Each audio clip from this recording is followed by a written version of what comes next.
Coach Corey Wayne, and this is my video coaching newsletter. And the topic of this newsletter is going to be women fall in and out of love slowly. I got 2 emails I'm going to go through with you today, but before we get into it, I got a quote that I wrote I want to share with you on this topic. And it says, women fall in love slowly over time. They also fall out of love slowly over time. Many men make the mistake of trying to rush the courtship and casual dating into a relationship. This leads to being rejected or friend-zoned. Men who do this do not place a high value on themselves and what they have to offer.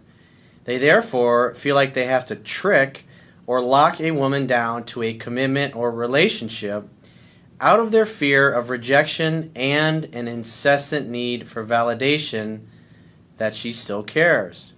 If you think and act in ways that communicate that rejection and friend zone is an imminent certainty, you will cause what you fear to become your reality. This makes women feel like being with you will result in a loss of their freedom. You must give a woman the time and space to come to you at her own pace and choose you by simply being a great dater and planning fun dates free of any pressure or demands that she make up her mind. If you try and force a woman to choose you before she has come to that conclusion on her own, free of any pressure from you, she will most often reject or friend zone you. So let's go ahead and jump into the first guy's email. He says, "Hey coach, after being married for 30 plus years and many with no sex," that definitely doesn't sound like any fun, "I decided to call it quits. So I'm in the process of getting a divorce.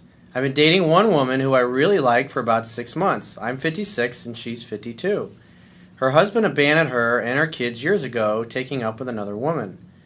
When I was seeing her, she would many times talk incessantly about him." And he puts in parentheses, "pining for him, really."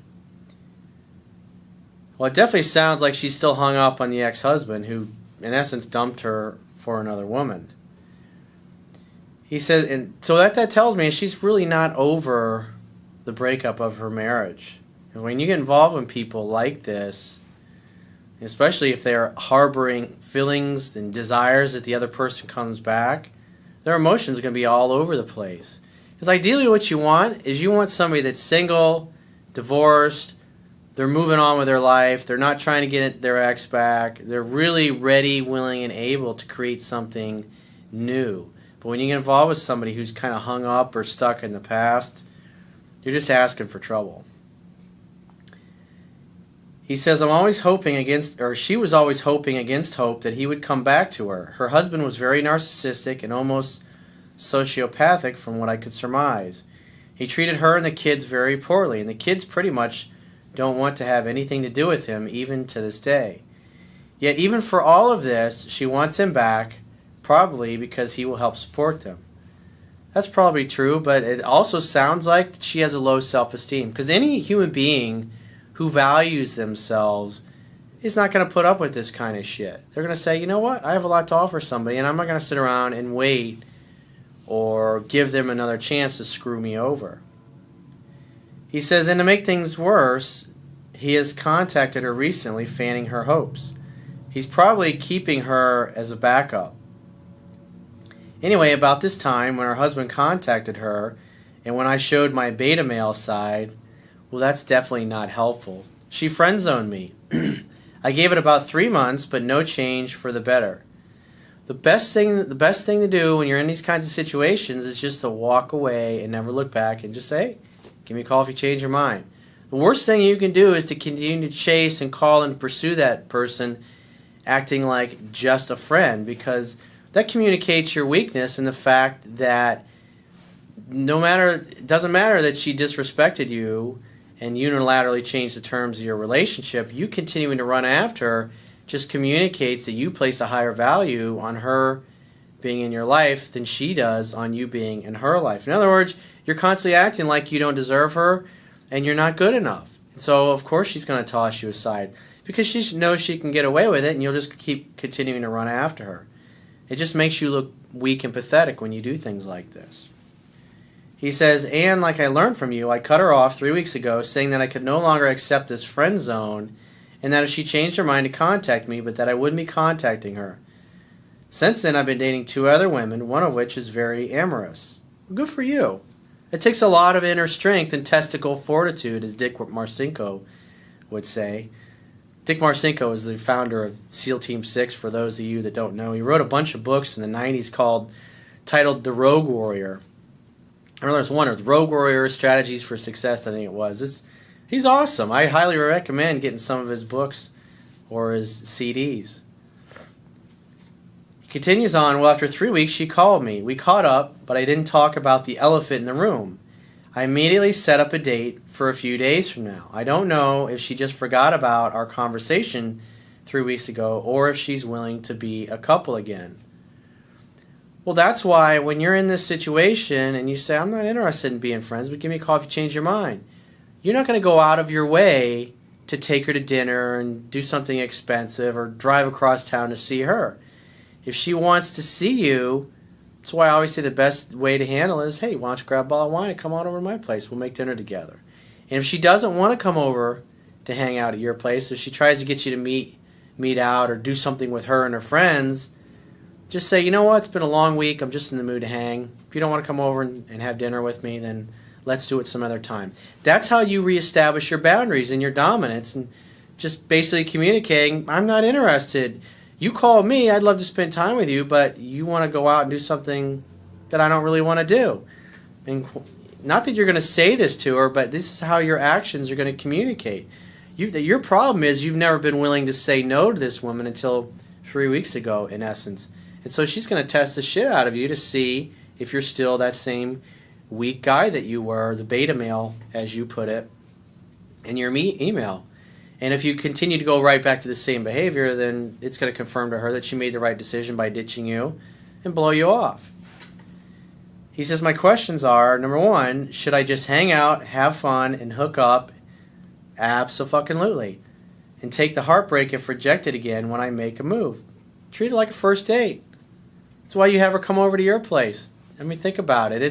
It's implied that if she's coming over and you're going to make dinner together, just the two of you, gee, what's the reason for that? And so you can have some intimacy. And if she wants to do something other than that, you're like, no, I'm just in the mood to hang. Give me a call in 2 to 3 weeks, and maybe I'll be more up to do something more formal. And say she does call in 2 to 3 weeks.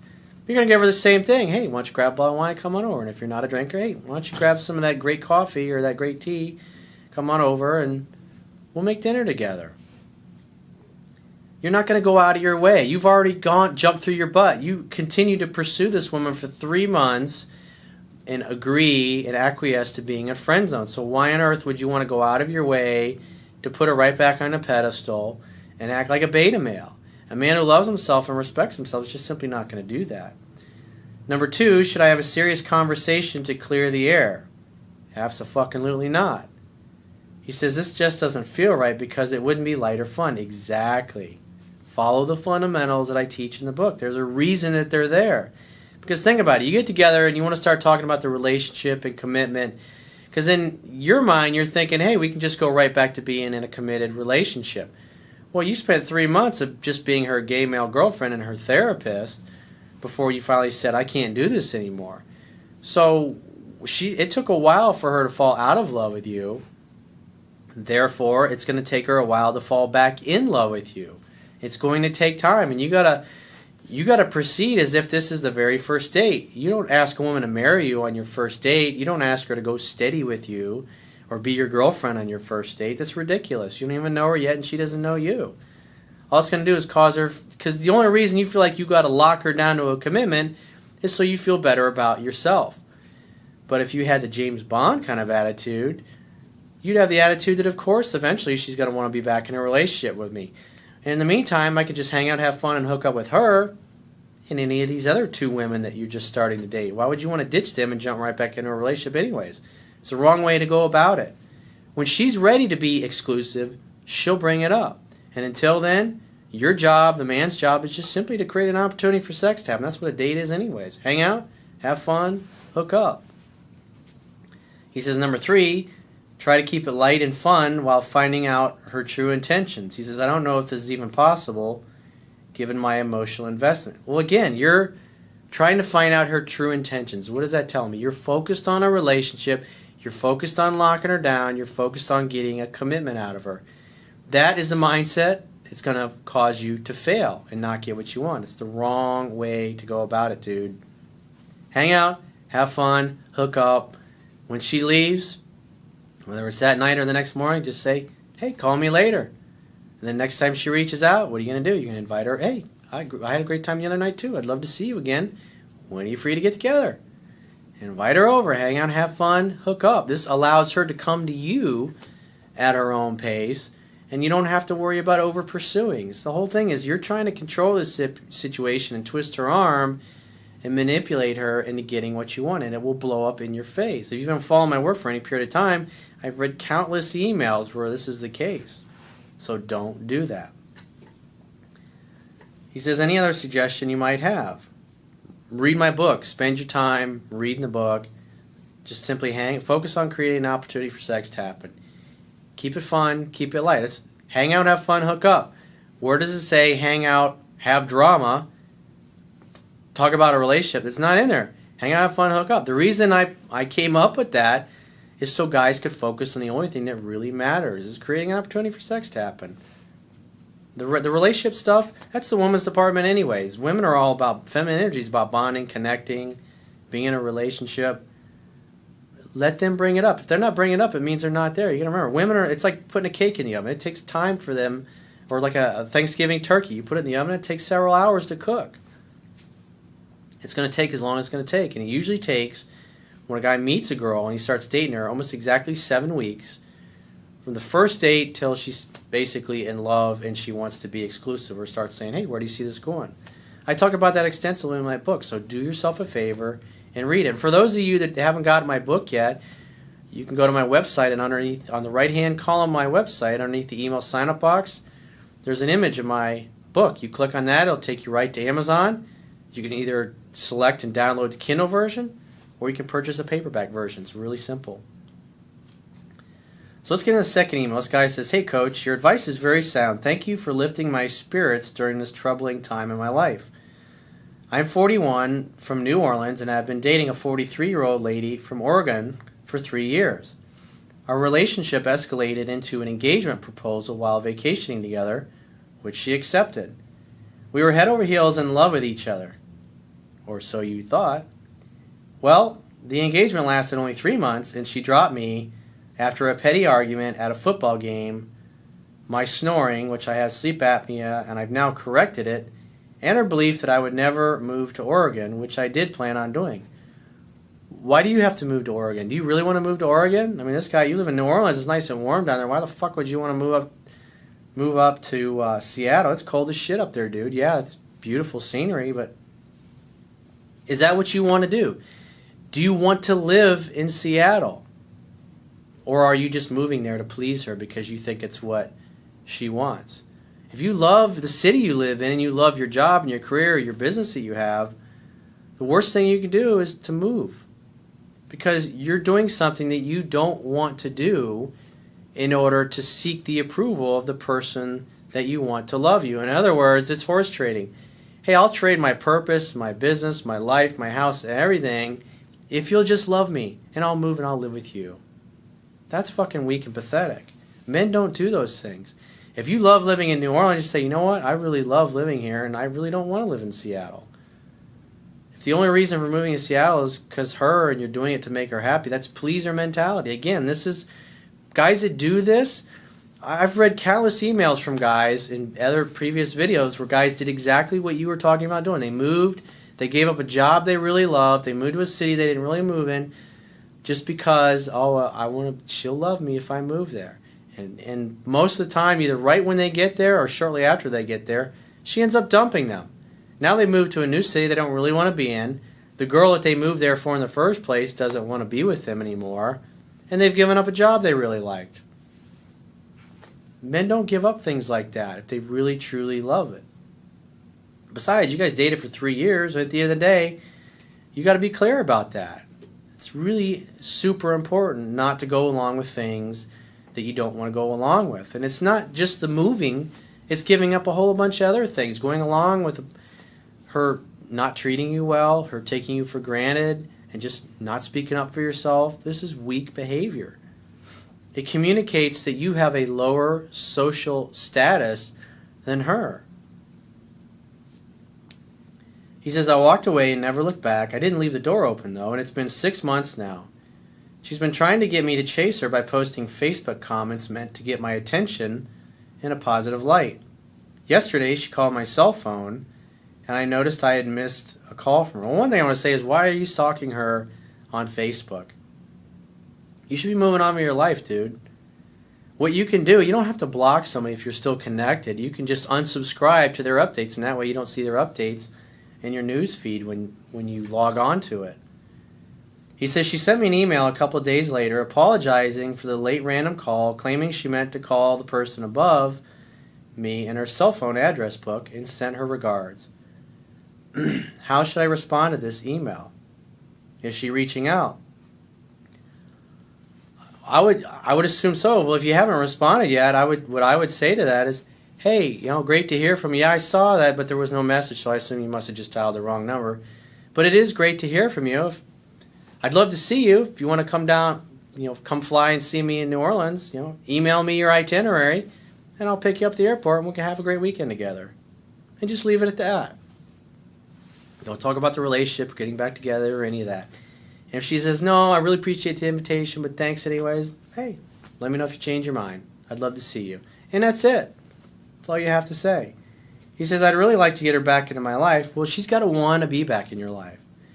He says she isn't dating anyone and still has all of our photos on Facebook. She even wears clothes I bought her, and she isn't seeing anyone either, as far as you know. Thanks for any advice you can give. I'm moving into the French Quarter in the fall. Perhaps I can lure her there. Well, she's the one that ditched you. You've jumped through your butt enough for this woman. I would not go see her. If she wants to see you, she's going to have to come to New Orleans to spend time with you. That is, again, that's expressing your value and your dominance and the fact that she ditched you. She unilaterally changed the terms of your relationship. You didn't want to break up, but she decided it and kicked you to the curb like you were the trash.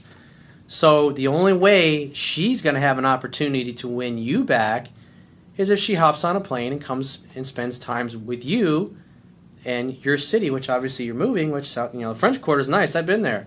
There's a lot of cool shit to do, a lot of history in New Orleans, a lot of great some of the best restaurants I've ever eaten at were in New Orleans. So have her come see you, and if she tries to get you to come see her, say, you know what, I've been to Seattle a number of times. You got in contact with me. If you'd love to see me, you got to come see me first. And if we have a great time, then you know what, next time maybe I'll come and see you in Seattle. You got to stand up for yourself. That's part of your problem. You didn't stand up for yourself, and you acted like a doormat. You didn't speak up for yourself, your desires, your needs, your wants, and you always became compliant to what she wanted, and that's why she ditched you. And that's what a lot of women will do, is they'll stage a little minor argument. You thought it was just a little minor argument, but really what was going on at that point, she'd already kind of made up in her mind that she wanted to break up with you. And that little argument, that petty argument, was the impetus for it. It was her way of causing one big confrontation that spirals out of control. And she says, oh, we shouldn't date. I'm going to put you in friend zone. And she gives you a bunch of excuses. Oh, you were never going to move to Seattle anyways, blah, blah. When a woman is head over heels in love with you, she'll give up her religion. She'll move. She'll disown her family. She'll submit. She'll go along with whatever it is that you want. I answered an email for a woman the other day in a video newsletter. She changed her religion. She alienated all of her family. She gave up a job she really loved because she was crazy about this particular guy. That's a fact of life, dude. That's just the nature of the way women are. But the bottom line is she wasn't crazy head over heels in love with you. You thought she was. But the bottom line is that she fell out of love. And it's obvious because of your compliant, weak pleaser type of behavior. I can just tell from what you shared here and her actions and your actions what it is. And obviously if you're reading the book, you'll see that. You'll notice those particular behaviors so you can take corrective action. So I'd send her the email, say the things that I discussed, and be unwilling to compromise. If she insists you come to Seattle, I would not go to Seattle. Make her come see you. Just say, no, I've come to Seattle numerous times. If you don't want to come visit me in New Orleans, then give me a call if you change your mind. You'll ask twice, and after that, if she turns you down both times, then stop asking. And one of two things will happen. She'll either stop calling, or she'll say, hey, I reconsider, I thought about it, and you know what, you're right. I really should come to New Orleans and spend some time with you. Great. Email me your itinerary, and I'll pick your beautiful, cute little ass up at the airport. I got to run. I'll look forward to your itinerary in my email. Talk to you later, hon. Bye. And that's it. That's all you got to do. So if you'd like to get my help, the quickest way is to book a paid phone, Skype, or email coaching session. You can choose any of those options by going to my website, clicking the products tab at the top of your screen on any page, and just follow the instructions. And I will talk to you soon.